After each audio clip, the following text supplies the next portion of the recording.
This channel does not promote any violent, harmful, or illegal activities. All content provided by this channel is meant for an educational purpose only. Trend, এই trend শব্দের সঙ্গে আমি, আপনি এবং আমাদের মতো সাধারণ বাঙালি খুব ভালোভাবে পরিচিত। কীরকম? ধরুন এই করোনার সময় ডালগোনা কফি আমরা দেখেছি ফেসবুকে মানুষজন কফি বানিয়ে সেই কফির ছবি ভিডিও পোস্ট করেছে। আবার কিছুদিন আগে একটা ট্রেন্ড ভাইরাল হয়েছিল, কীরকম? জলে হলুদ গোলা, তাই না? এবার নতুন আর একটা ট্রেন্ড দেখা গিয়েছে ফেসবুকে।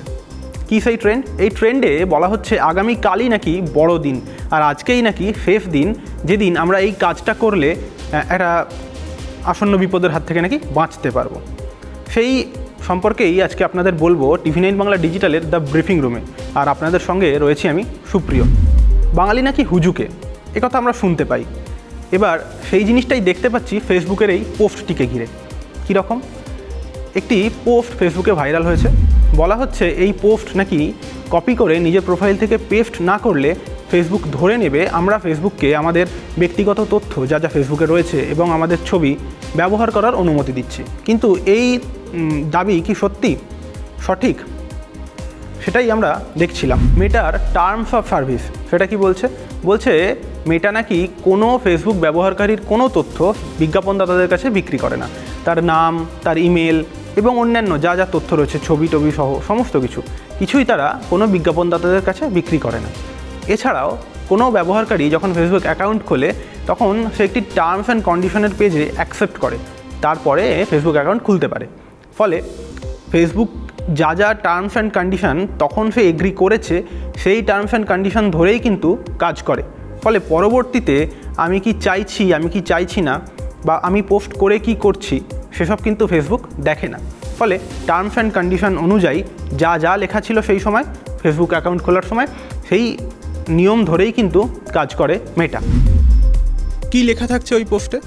ওই পোস্টে লেখা থাকছে, আমি এই মর্মে ঘোষণা করছি যে আমি ফেসবুক বা মেটাকে আমার কোনো ব্যক্তিগত তথ্য বা ছবি ব্যবহার করার অনুমতি দিচ্ছি না।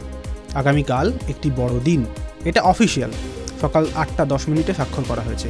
এটা টিভিতেও দেখানো হয়েছে। ভুলে যাবেন না, আগামীকাল থেকে নতুন ফেসবুক নিয়ম চালু হচ্ছে, যার অধীনে কোম্পানি আপনার ছবিগুলো ব্যবহার করতে পারবে।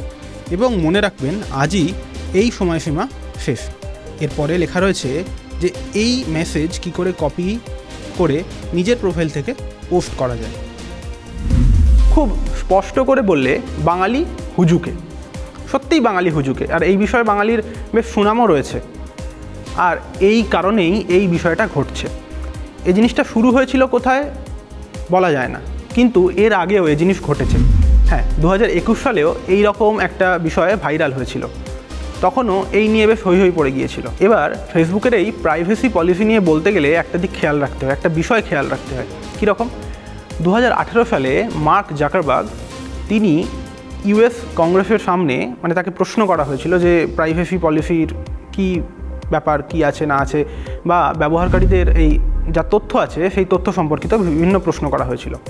এখানে জাকারবার্গ বলেছিলেন তাদের অনিচ্ছা সত্ত্বেও নাকি ফেসবুকের বেশ কিছু তথ্য লিক হয়েছে। প্রায় কয়েক লক্ষ ব্যবহারকারীর তথ্য নাকি লিক হয়েছে ফেসবুক থেকে।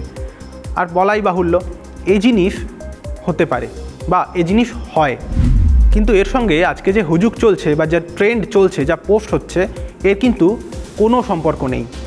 ফলে এই ধরনের হুজুক থেকে গা এড়িয়ে চলুন। চেষ্টা করুন এই ধরনের হুজুকে পা না দিতে। আর এই ধরনের কন্টেন্ট আরও দেখতে চাইলে নজর রাখুন TV9 বাংলা ডিজিটালে।